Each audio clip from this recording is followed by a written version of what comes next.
Okay. So I think like one thing that's interesting to me is, sorry.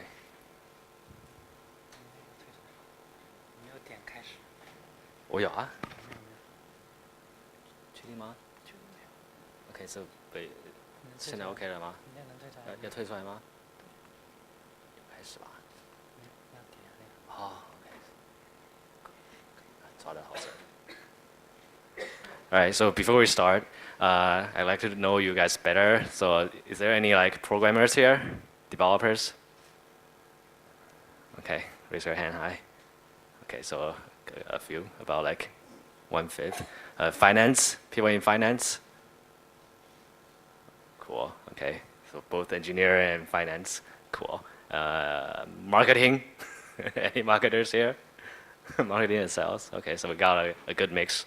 Right. So my talk is going to be more technically focused, but I was also try to make it available so that people, even without programming background, they will still be able to get something out of it. So like one thing that's interesting about Qtum is a mixture. It's a hybrid of Bitcoin and Ethereum. So the fundamental currency layer is what I'm going to be talking about today.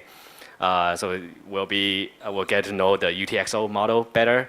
So like how many of you have like actually paid for something using Bitcoin, like transfers? Okay, made a few transfers with Bitcoin.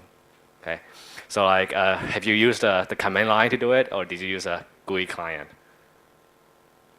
Has anyone used the Bitcoin RPC or Bitcoin command line tool? Okay, so like one guy from my team. All right, so like today we're gonna look at the Bitcoin command line tool. So we'll learn how to programmatically send funds, and we'll also like be able to look at the data structure that underlies the Bitcoin protocol. Yeah, so like everything is just like one and zeros, but Bitcoin is a way to organize the one and zeros into like assets. So we'll see the actual one and zeros and how it's structured. All right, so our goal is to learn how a Bitcoin transaction work, right? So there's the Bitcoin wallet here, like this bag of money is your wallet, and you want to make a transaction, right? And then we have like input and output, which like Wenbin talked a little bit about before. So we're gonna like, in this talk, we'll dissect this. So you'll be able to understand what exactly a transaction is and how like input and output work, like how you could put together your own transaction and like post it on the network. So that's our goal today. Right, so here's how we organize the talk. At the very beginning, we're gonna have a visual blockchain tour. So we'll see what the data looks like and how like the one and zeros is structured. And it's going to be a high level conceptual look at the blockchain. And then we're gonna look at programmatic access to the blockchain. So we'll look at a command line tool. So knowing the command line tool, you'll be able to understand like how you could write an automated program to manage all the funds and make transfers. So you could theoretically build an exchange or a wallet if you need to. Then we'll look at the actual UTXO data. So like we'll talk about Bitcoin and UTXO, and we'll look at the actual data. That's the blockchain. If we have time, we'll also like look at a very simple example of a smart contract. But that's the main talk for tomorrow. So today we're gonna focus on the currency layer, and tomorrow we'll look at the smart contract layer. All right, so we start our visual blockchain tour. So history is just one damn thing after another, right? So one thing happens, then another thing happens, then another thing happens. So the blockchain is basically a way to record the history. So here's a simple example of a chain. So it's not a blockchain, it's a chain, it's an email chain, right? So you send an email to somebody, and somebody replies. Then the previous was there. Then somebody replies again. So you build a thread, email thread, right? So this is like basically what history is like, right? So you every time you reply, you include the history from before, right? So Bitcoin is essentially like this, except that in the email chain, there are all kinds of problems. So you can't really use it for financial transactions. But the idea is to build history upon history. Right, so every every action you do builds upon the previous history.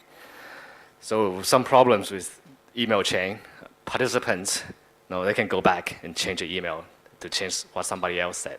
So like in a real transaction ledger, you have to have a way to prevent people from modifying history. So another problem is it's confusing. Like if many people use it, then your email thread is going to just get really confusing. Like people reply at different points, so you have like different forks in the history. So you have to have a way to achieve consensus, right? So starting from the email chain, the simple idea, we need two things: security and consensus. But the ledger itself it's just basically the same idea. All right, so blockchain needs. You want to make it impossible to go back and change history.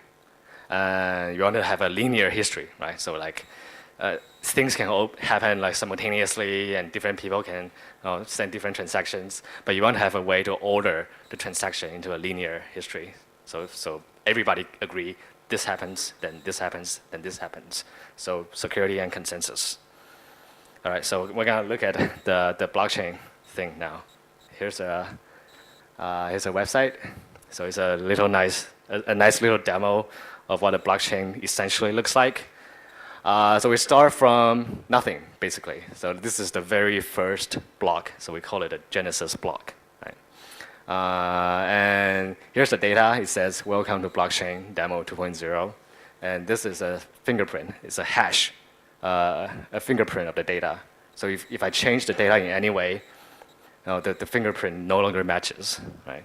So you have to recalculate another fingerprint. So the idea with hashing is that you can have any data, you can derive a fingerprint out of it, right? And this fingerprint is going to be different, whatever the data you have. So here, the only difference I make is a single exclamation mark, but the hash changes to a completely different thing. So the important thing is this fingerprint is you cannot reverse the fingerprint to your data, and there's no way to find another identical fingerprint. So that's some of the properties of this cryptographic primitive, right? So starting from the genesis block, I want to add history to it, right? So we can understand history as just data upon data upon data. So we're gonna add like one more data. We'll call it like just A, sequentially just call it A. All right. So there we have it. There's another fingerprint here. So if I change it to like another piece of data, the fingerprint is gonna be different. Right? All right. So I'm gonna add like one more fingerprint, one more data. Sorry. So this is another entry in the blockchain. So here we have like three pieces of data, like A and B, and these are all connected by hashes, right? So the important thing to notice here is there are two hashes here, right?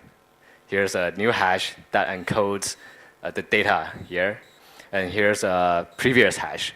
So this hash is a summary. This hash is actually identical to the hash of the previous block. Okay, so what happens is a hash essentially acts as a summary of all the history preceding this block. So what happens here is when you create a new block, you summarize the new fingerprint is a summary of all the history plus the data that's in the new block, and that's how the blockchain is all fixed together. Right? So if you change anything, then all the hashes will just change throughout the chain. So we can try to go back and change the initial data. Then what would happen? Does anyone know what would happen? Yeah, so the whole chain is broken, right? So all the red thing, it says like, data changed somewhere, and the fingerprint no longer matches, right?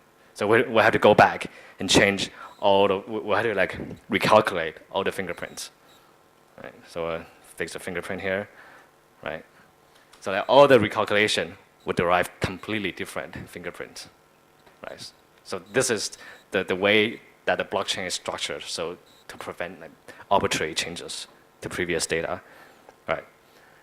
All right, so another thing to look at is now we have like this way to organize history.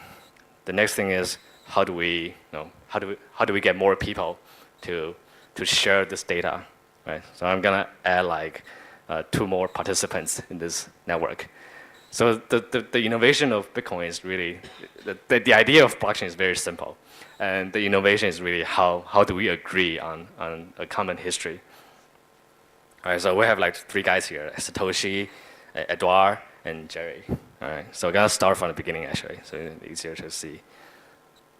So I just refresh the browser. So it's empty chain now. All right, so I'm gonna add so at the very beginning, just Satoshi himself. Right? There's nobody else involved in the network. So Satoshi starts from the Genesis block, and he starts building the network. Right, so it's a new. He got a few pieces by himself. So it's a very lonely payment network. Right? So he mines some money for himself. Right.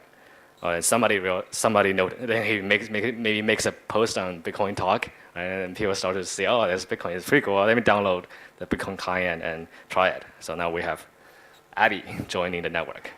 So when Abby first joins the network, we can see there's like some events, something that happens here. So Abby connects to the network, and Abby, sorry, it's actually.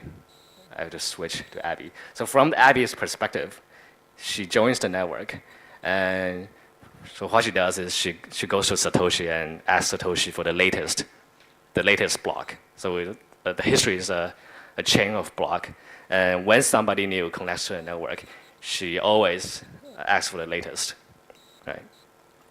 So Abby asks for the latest. Then another person sees the same post, and Precious joins. And from Precious' perspective, Precious could fetch the data from either Satoshi or Abby, doesn't matter. So as long as the chain agrees, right? Now we have 3 people joining the network, and what's cool is like any one of them can make changes to the chain. So I'm now Abby, right? And Abby wants to add some data to it. So play the game. So it's C now, so the next block will be D.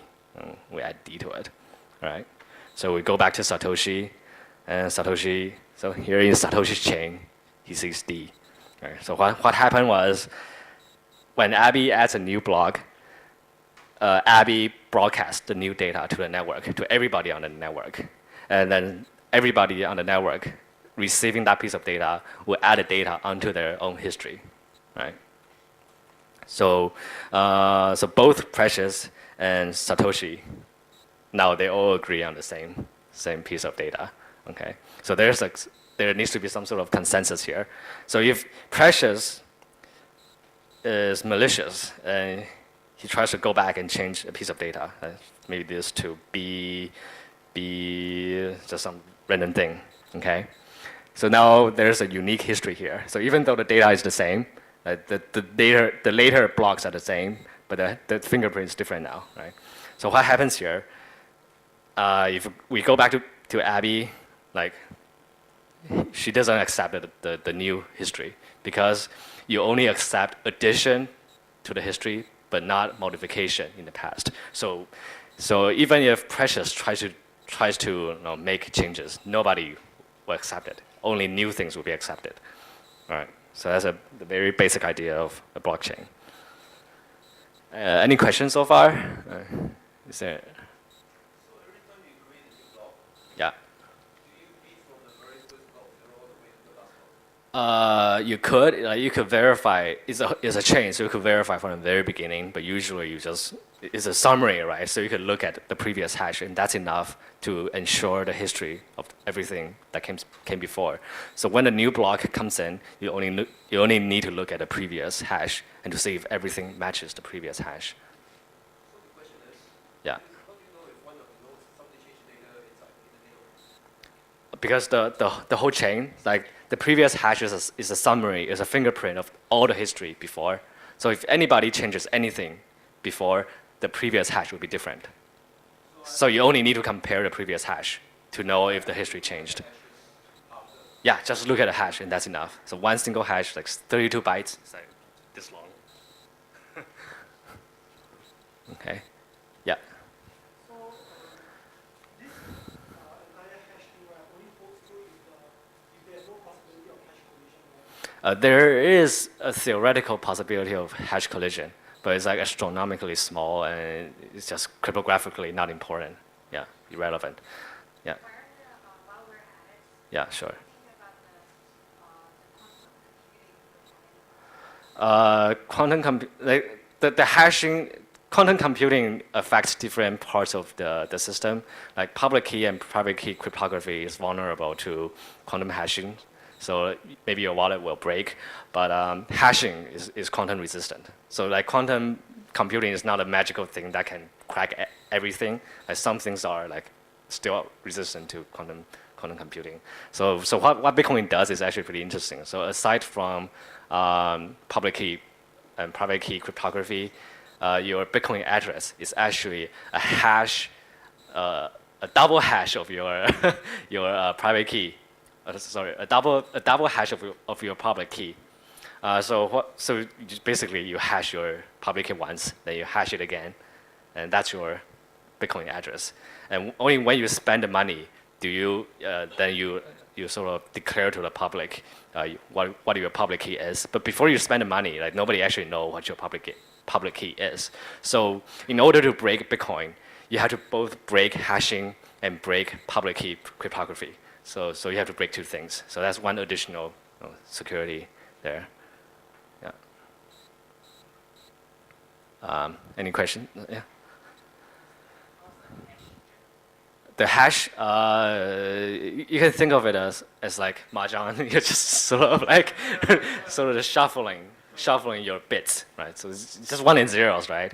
Then like the one and zeros you can just shuffle randomly, right? But hashing is a deterministic process. So you follow a recipe of shuffling. So you could say, okay, move the first digit to the fifth, and then you swap these digits with this.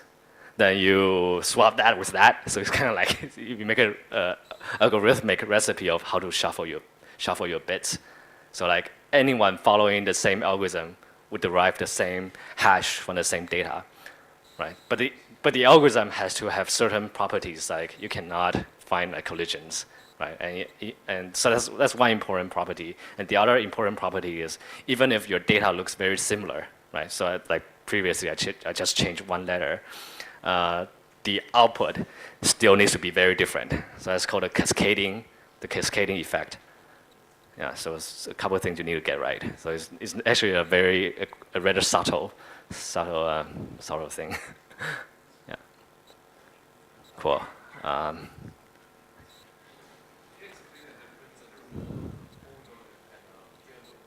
A full node and a peer node. Basically, a full node contains the whole blockchain history, so you can verify the whole thing yourself from the Genesis block. And a peer node depends on your protocol. Like Bitcoin has SVP. Basically, SVP is like data on demand, right? So you ask somebody, you essentially only keep the hashes, but not the data, right? So if you need the data, you ask somebody for it. So there are different sorts of partial nodes and different sort of like trust involved. But usually, it's like sort of trust but verify. Like you need to trust somebody that gives you the right data, but you can always verify that the trust is not breached. Okay. Cool. Let me continue. Very good questions. Yeah, very good questions.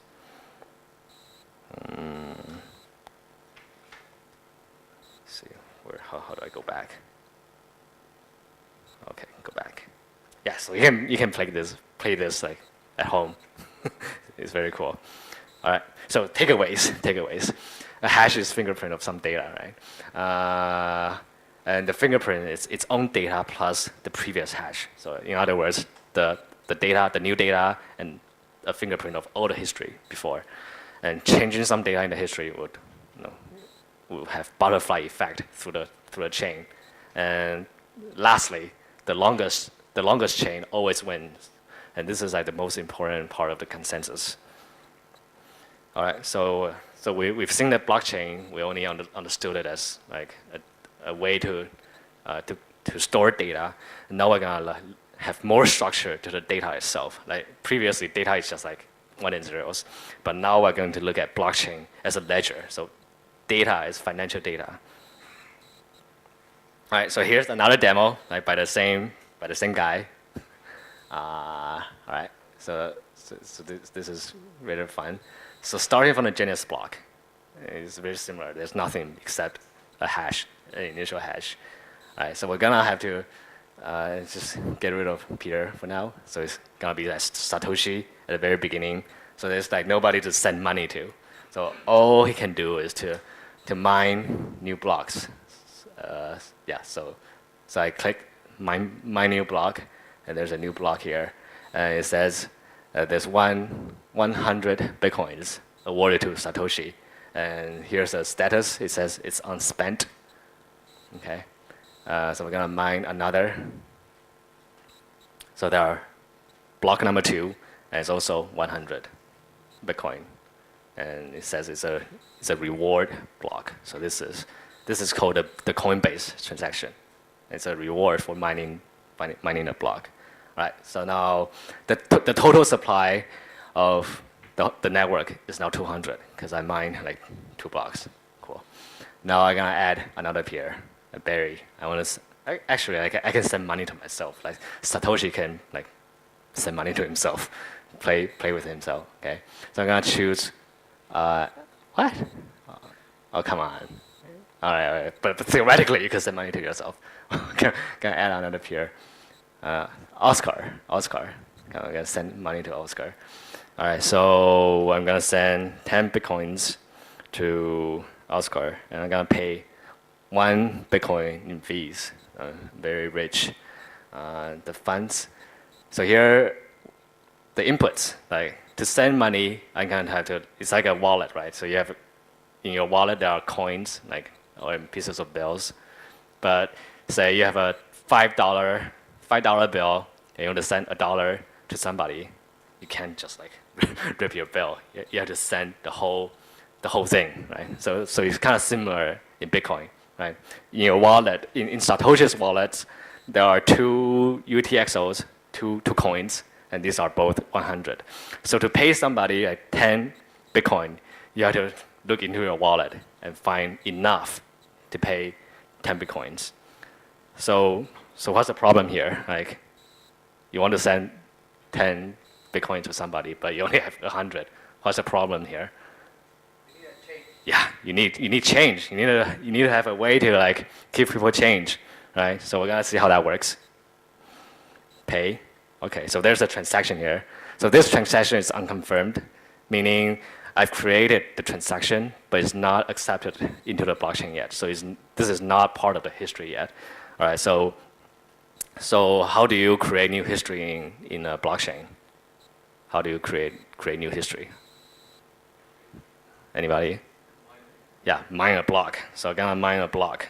So Satoshi mines another block. Now here's block number 3. What? Why? Wait. Wait, he didn't. Did you do it properly? Okay. I had to select like into the block like which transaction I want to mine. So I forgot to select this. All right, so I'm gonna mine this transaction. So include the transaction into the new history. So mine this one. All right. So I go block number 4. This one is the one that creates a history of the transaction. Right. So here, so we're gonna look at each of these. Here's the block reward, right? So we send 10 from Satoshi to Oscar. So here's 10. That's the one we took from our wallet. And here's the change. So we give 10 to Oscar, but we get 89 in return, right? So this goes back to Satoshi. And then there's also like 1 Bitcoin we pay in fees, right? Right, so these are all unspent outputs. Right, so I can like send more.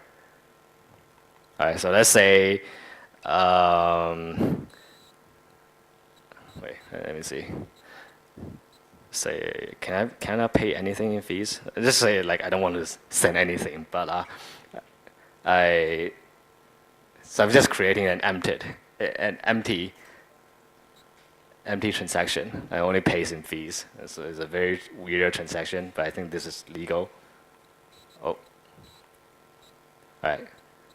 So I'm sending nothing to Oscar, but I'm still paying $1 in fees. All right, so here's, gonna mine this. All right, so we go to block number 5. We see there's a UTXO here, but it's like 0, so you can't really use it.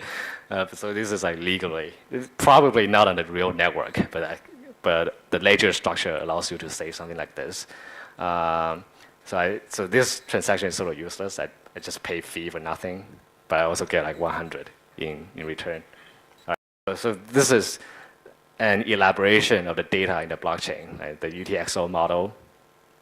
But the hashing like, is exactly the same as the last demo, right? So like there's the previous hash and there's the current hash, and the current hash is a fingerprint of the previous hash plus all the data here, right? All right, so now we're gonna go back to history and hack it, right? So the reward is supposed to be 100.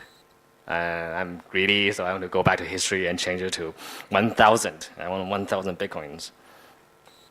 Save. All right, so now all the hashes became invalid, right? So nobody will accept this history. Cool. All right, so like that's pretty much it.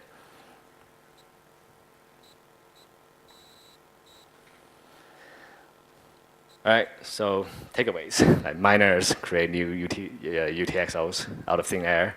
UTXO is always spent entirely, so it's always you spend it once, then you get something returned as outputs. And to send, if you want to send like 200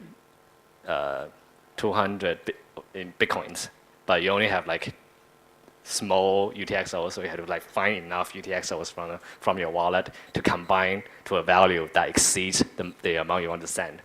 So just in your wallet, there's like a whole bunch of random changes. You have to sort of mix them together, and like the excess amount is just you get it back to yourself. All right. So like, any questions about this? Yes. To demo, sure.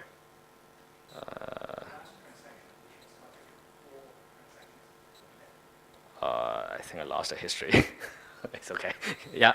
So each of those 4 transactions encrypt Bitcoin, or say the 4 transactions are encrypted. It's not really the terminology for one of the records in the data are UTXOs. So these are like input and output. Input means like the money you take from your wallet, and output is the money that becomes spendable, right? So these are like inputs and outputs. So sorry, what was your question? Oh, yeah. So like each of these outputs are like coins, and the idea is like the coins are actually a little bit like checks, right? So you sign with your name, and you say this is addressed to somebody. So only that person can spend that coin. Yeah. So there's a signature, and to spend it, you have to prove that you own, you are the person the coin addresses to. Does that single transaction create a hash, or the 4 transactions include Oh yeah. The hash is the whole thing. It protects the whole thing. You're saying the Merkle tree, each transaction is not hashed. The UTXO data is actually not a Merkle tree. It's just like a hash chain. A Merkle tree is just somewhat different, but it's a very similar idea. So Merkle tree is used in Qtum for the smart contract implementation. So there would be like so Merkle tree is for storing data. So if you have application data, you put it in the Merkle tree. And it's kind of similar to this. Like if you modify a piece of data, the Merkle tree changes. So a Merkle tree is a generalization of the blockchain. So in Qtum, the blockchain we include like a Merkle root. So if any piece of data changed in the Merkle root, it will be encoded in the block header. Then the block hash will include the Merkle root. So just include everything in the hash. Yes. Just now in the demo, you change the reward from 100 to 1,000. Yes. And as a result, the whole change value invalid. Yes. So if I change the 1,000 back to 100, will it valid It's not so much as invalid. It's like it's valid. The hashes are recalculated. So if you just look at that chain, it's valid. The only problem is nobody accepts it. Yeah. My question is, if you change the 1,000 back to 100, Yeah. The same data, the same hashes. so it will be Yeah. So you just fix everything. deterministic. Yeah, it's deterministic. So every time with the same data, you always get the same hash. For current block size blockchain, Yeah. how many transactions can one block be, I actually don't know off the top of my head, so I don't know. Good question. So maybe like later in the group we could. Okay. Okay. Excellent.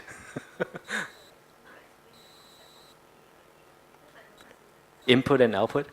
Sorry. The fees. Okay. Yeah.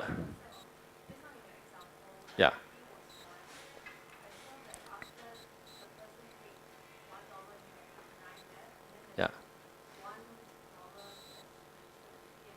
Yeah. Well, think of like tips as like no, think of fees as your tip, right? So there's like a clerk. The miner is like a clerk, and you have this check. You want the clerk to process, right? So the clerk has a lot of work to do, and so you have like checks being sent by like so many people, right? Then you're saying, okay, I give you like I want to send, say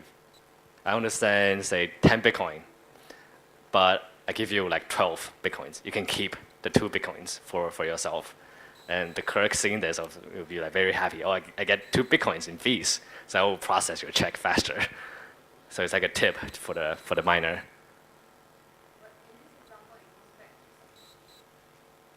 Because the Satoshi was the miner himself. So if somebody else is mined the block, then the fee will go to the miner. So like if like Lily, here's Lily, right? So if Lily mines the block, the fee will go to Lily. Yeah. To find out the assets owned by somebody, Yeah. you really wanted to go from block 0 all the way to the last block? Not literally. You could just like look at the ledger. You could build a database. Like this is like let's say like a history, but you could like organize the data in another way that's easier to query. It's not important, so you can just look it up. It's not a problem. Operations-wise, it is not a sequential read from first to last. There's a faster way to do it. I mean, theoretically, you should verify the whole thing. Like, but I'm not sure how to answer this question. Like, you don't need to start from the beginning. Yeah. Yeah.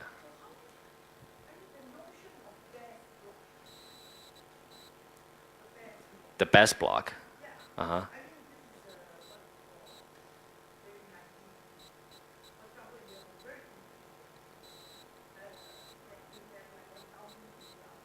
Yeah. Yeah. Well, there are two ways to. I mean, like the best block is not really the best block. It's just like which block, the consensus blocks, like the consensus block. Okay. So there are two parts. There are two parts to consensus. Like consensus is, like the most important part is a race. Right. Everybody's trying to calculate the new block. So it's a competition between miners. So somebody just probabilistically will win the race, right? So the winner of the race will just get to mine the block, and that's it. Like maybe like he would just be evil and just mine an empty block, but there are also like it's a game theoretic view. It's not really the consensus is not really related to how the blockchain is organized. So, consensus is another thing. So it's like another kind of worm. So we just it's a way to agree, and it's there are different ways to agree. But the most important thing is that you agree is always the longest chain. So you just everybody accepts the longest chain, and everybody builds on the longest chain. And that's the core concept. But how exactly they agree is another matter. Yeah, no problem, no problem. Good question. Okay.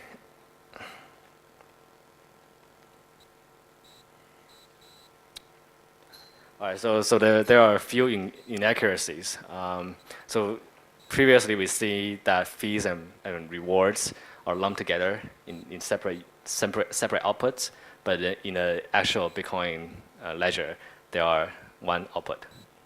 And the other thing is, the second problem is more crucial. Like when we create a transaction, it's like a blank check. There's no way to protect that transaction.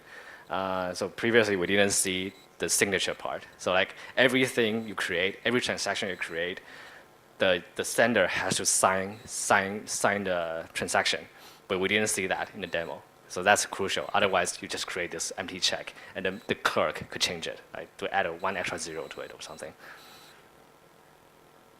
All right, so we're gonna get into like programmatic access.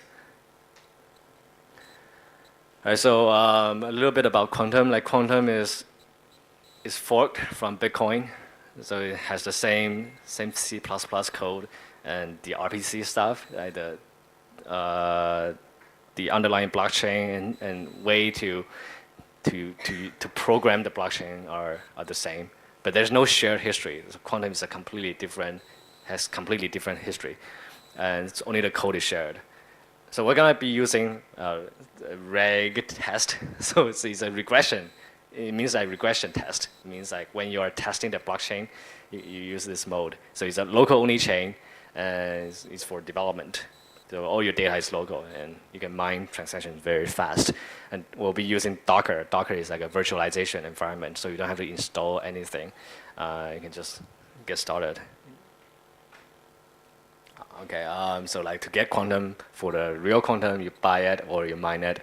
For the testnet, there's something called faucet. You can just ask for free testnet Qtums. And for regtest, which is just a local chain. So like testnet is a actual chain on the internet that you could use for testing. And regtest is your local thing that you do for local development. Yeah, so for regtest, you just generate new blocks like in the demo.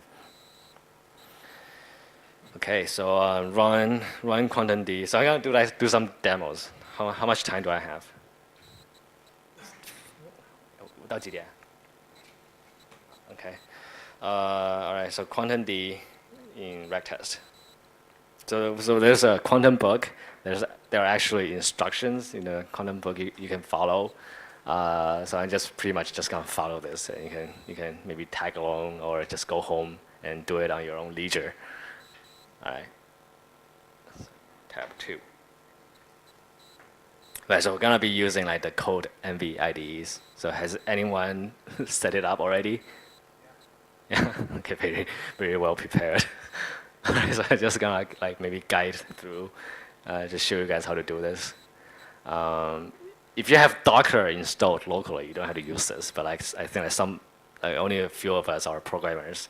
But for non-programmers, you can just go to CodeEnvy and register for a free account. And what you do is you create an environment. It's like a virtual environment, and there will be like Qtum already running inside. So here's the instruction to like create an environment, right? Blah blah blah. It's not very important. Here you get like a coding environment. Here's like you have a terminal, which is the place you enter in your commands. So here we were doing like QCOI is like the command line tool is used to interact with the blockchain. So here we use the get info command, which is just print out some basic information about the network. All right. So I'm gonna do my demo locally, but like when you go home, you could go on CodeEnvy and do the exercises there. All right, generate. reg test tokens.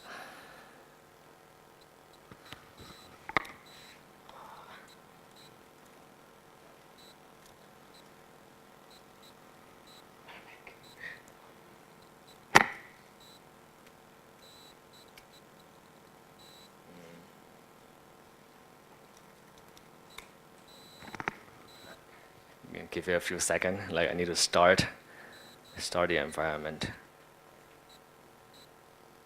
All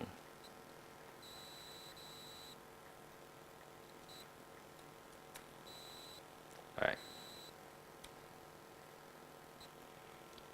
So it prints out like a lot of stuff, but it's just not very useful for you. So it's running in the background. Docker. Oh, okay. Doesn't really matter. So here I'm in the container. So I'm gonna to make sure it works. Get info. Right. So it prints out some junk. All right. So now I'm gonna make sure I have some development Qtum to use. So initially, my wallet is not empty. Hold on. So maybe yeah. Hold on. I'll just delete everything. So I start from the beginning.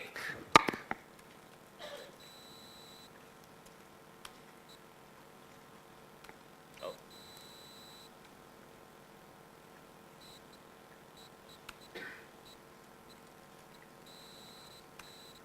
right. So it's like 0 now. Okay. So I just deleted the local data. All right. So now I'm gonna like generate some blocks. So like previously in the demo, we generate new blocks to get some like token supply. So I generate 1. Right. So I generate 1 block. So that's the transaction that creates the new block, and it's an empty block. Q. And now we'll see that. Let's see if we have any balance. Get balance. Still 0, and the reason is because of Qtum's staking process. Like it takes 500 blocks to 500 blocks, yeah, to get the reward. So we have to generate 501 to actually get anything. 500. So I already generated 1. So we generate 500 more. 500 more. So it takes like, all right, so there's a bunch of transactions. All right, so now, all right, I have like 20,000 Qtum. So this is the test environment, so it's very generous with a reward. Usually it's like 4 Qtum on the real network. All right, so that's the simple demo. We generated some tokens. So for testing purposes, you just generate tokens, so you can deploy contracts and send money to yourself. So I'm gonna like transfer money to myself. All right, so I have like, so I'm just gonna pretend that I'm sending money to somebody. So when you want to send money to somebody, you have to have an address, right? So I'm gonna like generate a new address. So get new address. Sorry, typo. All right, so here's a new address, like Q something. Like in the test environment, the first letter is always a Q. All right, so it's actually like in the book, so you can like do it in the book later. All right, so here's an address. I'm gonna need to send money to it. So this is a public address, and before we were talking about like it's not actually your public key. Is a hash of your public key. So this is a fine distinction, but it doesn't really matter in practice. It's just a security detail. Usually, only the owner of this address can claim the payment. So QC LI. So I'm gonna send money to this guy. Send to address. All right, then I'm gonna copy and paste the address. And I'm gonna, how much should I send it? How much money should I send? 10,000? All right. One, how many zeros? Like, okay, one more. All right, send address. All right, so that's the transaction that sent this amount of money to this guy, but it's actually sending to myself. But it's the same. Like whether you go through the network or you're just looping around in your own wallet, the mechanism is the same. Like this address is a separate key pair.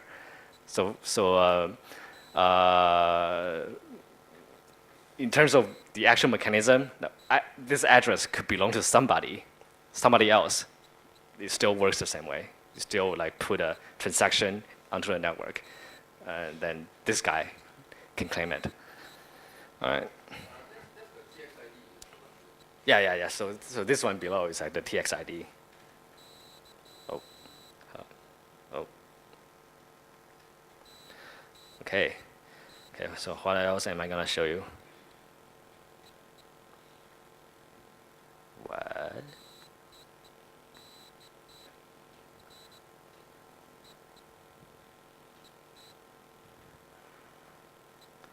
All right, so that's a very basic example of using the command line tool. So if you're building like an exchange, right? So you go on an exchange and you want to trade Qtum, let's say, right? So you usually say the exchange will give you an address, right? And then you send the money from your wallet to that address. Then the exchange will give you credit for the Qtum you sent. Then you could start trading Qtum, right? So it's basically the same idea. So on an exchange, would generate an address for you, then you just do a send money, examine raw transaction data. So we think how we can to operate. The number of confirmations right now. Oh, the number of confirmation. We'll see right now. Okay, so we have a transaction ID, right? So we can look up information about this transaction. So this is the API call. So there's a command. So send to address is a command, and then to get some basic information about the transaction, you will be using get transaction.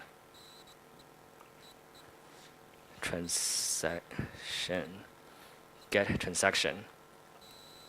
Then copy and paste the transaction ID. Right? So you get some like basic information about the transaction. So let's take this apart.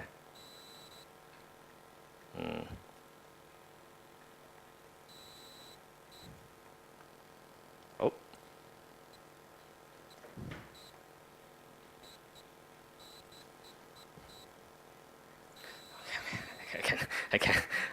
I need both hands. Maybe just go on the document and we'll see like, so we have a transaction ID, right? Then we look up some basic information about the transaction. So here's some information, like structured, right? So for confirmations, you'll see there's a confirmations property here. So it says for.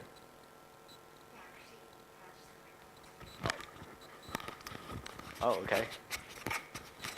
Can you guys still hear me? All right.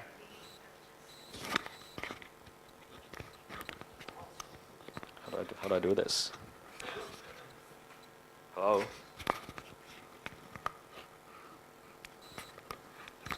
Hi. Hello? It's okay. I just hold it. All right. So there's like a confirmations. Then it says for. Then just every time you look, it probably just increase because the block is extending all the time. The block height, you have to use a separate API call. So like get info probably has it. Let's see. Get info. The block height, 504. Yeah. Right. So if you're familiar with like Ethereum or Bitcoin, there's the block explorer. Like when you create a transaction, you always go on the block explorer to see whether it's been confirmed or not. So, all those data would just come from this. Right? So you like open the Explorer for a transaction. Essentially, the block Explorer will just call this command to get the data and show that to you in a nicer way. Right. All right, so we're gonna keep going. Like this is like a more human friendly. Yeah. Check my balance. What do you want to know? Just curious. It's not. Is what? Oh, the reason is because like when I'm sending the transaction, I'm sending it to myself, and also the transaction is mined, so I got like extra rewards. So like in the test environment, your total balance actually increases every time you confirm a transaction. Yeah, so don't worry about the balance. Like it all matches up, but it's a different environment, so you will see it's just a little different.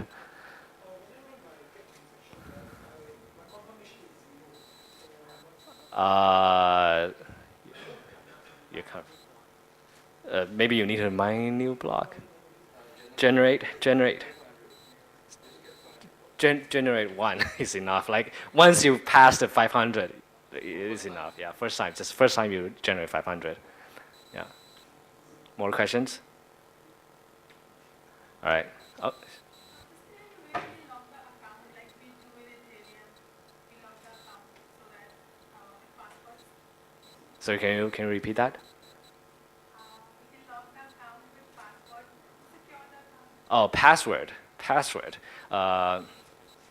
So the fundamental security of the blockchain is based on public key and private key, right? So based on that, the public key and private key are just your local data, right? So it's on your computer, but you can choose to encrypt your public key and private key with your password. So it's like you provide an extra layer of security in case of somebody like stole your computer, right? Then your public key and private key is not open for everyone to read. Like he also needs the password. So it's like encrypting your hard drive, but the blockchain does not depend on you encrypting your hard drive, right? Or maybe it's a little bit like your operating system, like your Mac OS or your Windows having like password to open your desktop, but so if somebody steals your computer, you need to type in the password to open your computer, but that's not related to the blockchain. Let's say if you have one more account, so we have two accounts, Yeah. anybody can access any account. Yes, essentially. Yeah. Yeah. Yeah. Yeah. So I think just building on her question, I think what she's asking is it like Git, where you can have like multiple accounts, then you unlock an account and use it without having to restart Git? Right. So it depends on your client. Like the chain itself is only like public key and private key, and there's no concept of who's using the public key and private keys. So, but on top of that, you can build like an account, a multi-tenant account system on top of that, if you want to. And in Bitcoin, there is actually like an account idea, but it's deprecated, and nobody uses it anymore. So usually you would just use like a better wallet instead of the command line wallet. Yeah. So if we want to log into a different account, just spin up a new Docker instance with a different rights. Yeah, so if you spin up a different Docker environment, it would be a completely different like, database. You could isolate your different wallets that way, but it's probably still not a good idea. You just have different computers, it's safer. And, yeah, I don't trust Docker security. All right, cool. All right, so to recap. So here's the human-friendly format for the transaction information, but it doesn't really correspond. It's more like a block explorer, right? So next we're gonna see the actual like Bitcoin data structure, and the key is here. Like here, there's the hex property. So this is like the one and zeros of the Bitcoin transaction, right? So we're gonna like take this apart to see what's here. And all of this data is actually derived from this, right?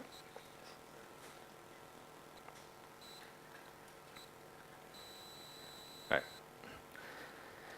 So we're gonna use a command called decode raw transaction. Decode raw transaction. So I just wish like they name transaction just TX, so I don't have to type so much. But like everywhere is transaction. It's very annoying.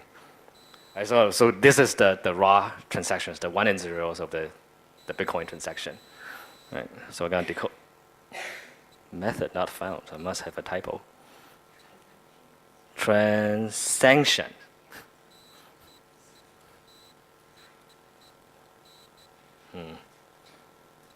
Okay.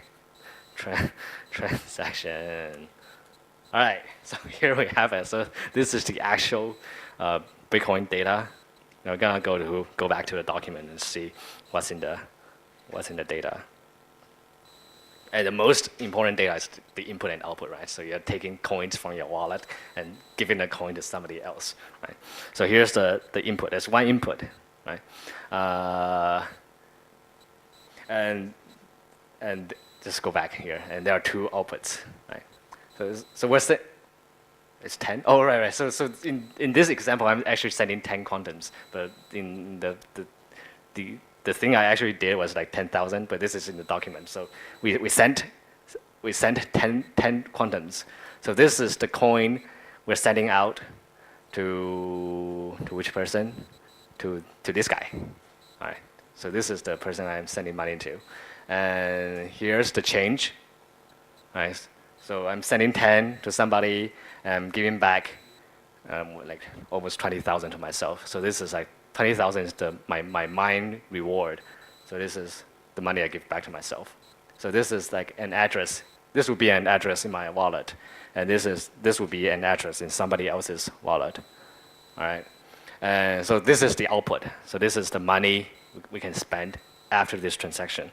So VN is the input, and there's one input, and this is the money we are spending. This is the Bitcoin we're spending. So this would be a transaction in a previous block in the ledger.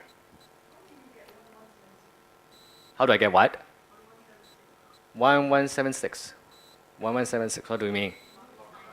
Oh, block time. Block time. Block time. I think block time is the block number. Like you don't need to.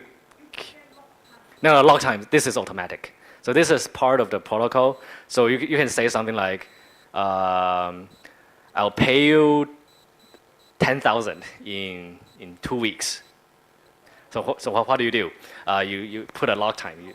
You lock down and say this transaction can only be processed at that block. So usually you can expect 20 minutes per block.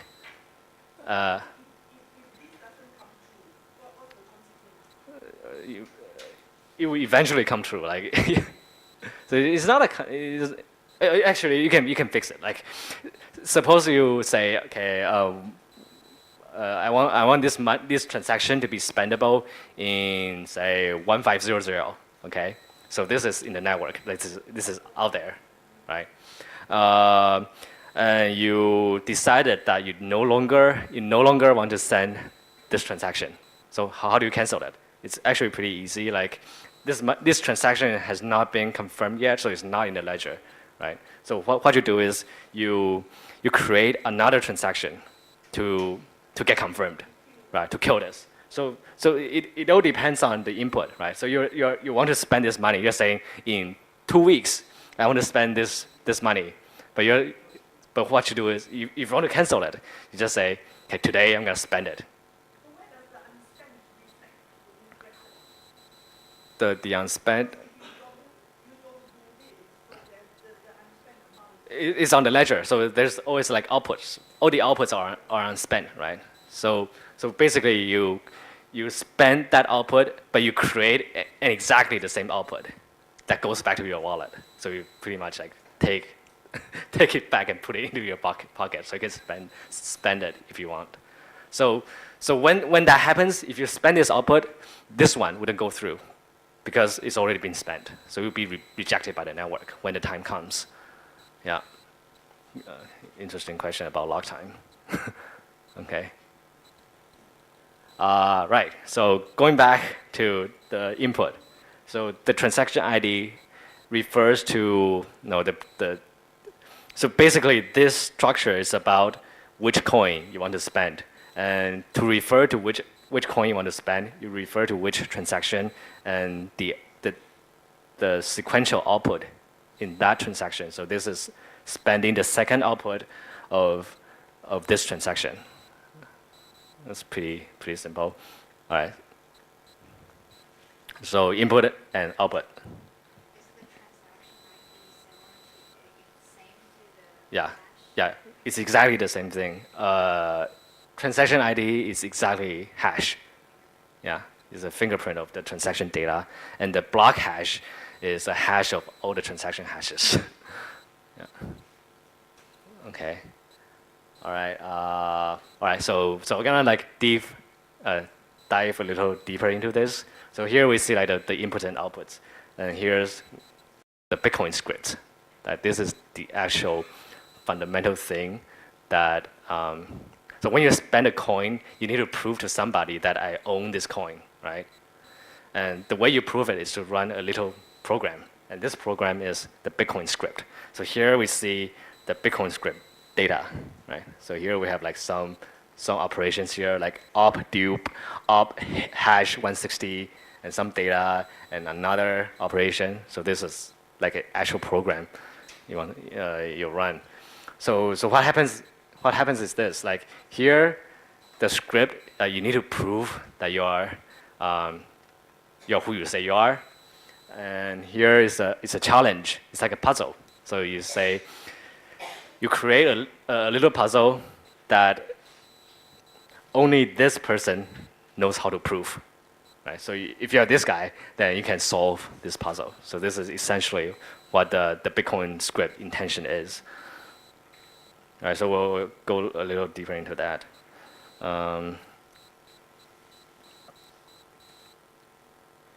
Examine the raw transactions. We've seen that. All right, so Bitcoin payment scripts. There are so it's just scripts, little programs. So you can have like different types of programs. In the Bitcoin network, you usually see like maybe 3 or 4 popular scripts. So the easiest one to understand is the pay to public key script. All right, so we're gonna like look at this example. So here's the raw transaction data, and we decode it. And here's the V out. The V out. So we want to look at the challenge here. Like, what puzzle is this? Like, how do you solve this puzzle? So there's like a chunk of data, and here. So here's a script. So there's a chunk of data, and there's op check sig. So check signature. Check signature. All right. So essentially, what this puzzle does is, you want to create a transaction. So you basically signing a check. Right? You want to send money to somebody. You say, I want to pay to this person 10 Bitcoins, right? But then you sign it with your name. So if the clerk tries to change it to 100, it invalidates your signature.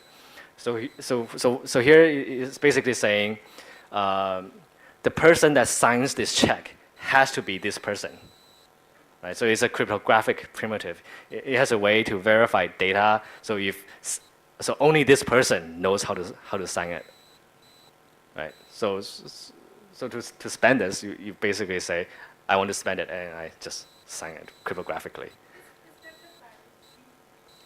This is the public key, exactly the public key. Of the receiver, the public key of the receiver, because you want the receiver to prove his identity to claim the money. Okay, so he encrypt with his private. He signs with his private key, and so from that signature, you can verify it's this guy. Don't worry about the details of how it matches up, but it's basically just a way to prove identity and also to prove data integrity, that the data wasn't modified by the miner. So you mean this is the private, public key? This or is the public key, so this is on the public chain.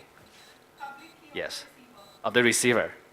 Of the receiver. So he will decrypt with this private key. So this would be like, say, 10, right? 10 Bitcoins. And this is your puzzle you need to solve, right? So basically, to use this 10 Bitcoins, you need to sign with your private key in a way that matches this number. So you use your private key to create a special piece of data that matches this.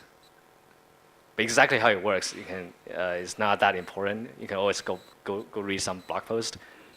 But the basic idea is the receiver has some secret only he knows, but he can prove it without revealing the secret. Right? So this is the public key. And before we mentioned that the public key is vulnerable to quantum computing. So this is actually deprecated. So it's not basically like a super paranoid security measure. And we'll see a more popular program. All right. So we're gonna look at pay to public hash. So this is like the most popular little puzzle. And so if we compare like this and this, actually, like before we go here,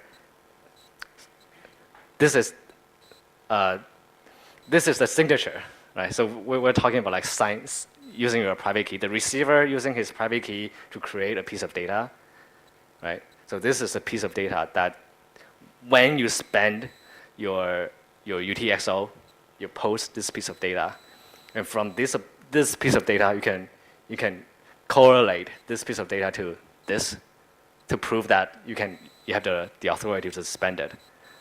And so you sort of combine these two pieces of data together and run check signature.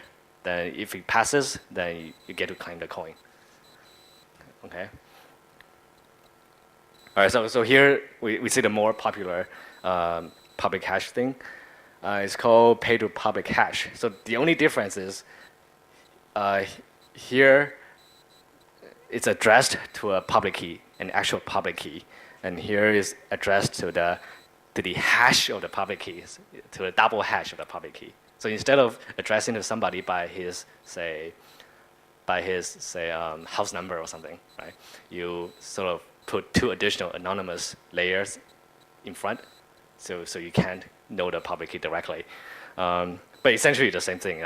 Ultimately, you're proving that you know the secret to create this. Wallet address is the same as Bitcoin. It's not Yeah. a public key, right? It's a hash plus a certain checksum at the back, right? So Right. it's the same as No, but underlying that is the public key.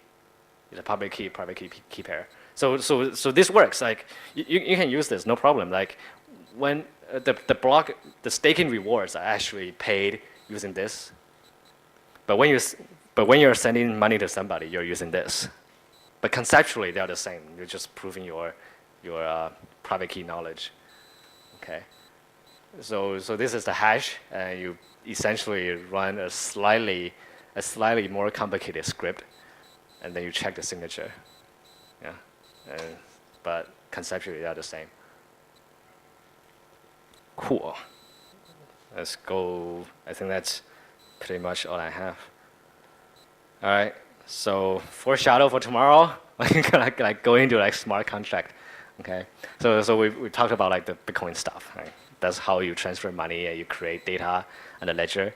And tomorrow we're gonna go into how it's a platform. You can build stuff on it. So we'll just do some very simple preview. So here's the Solidity contract. It does nothing. Then again, you have this create contract command. Then this is the data, essentially the data you put on the blockchain. So instead of financial data, now you put up like code as data, then this will be stored on the blockchain as UTXO. So you use this command to create a transaction that includes the code as the data, and you also like, and here's like a script, Bitcoin script, right? So instead of like checking authority to spend money, here you are creating a contract. So different effect, but same idea. All right, the end. So if you guys have any question.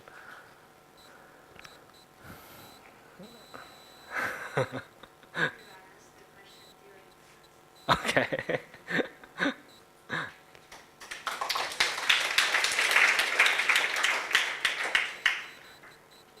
All right.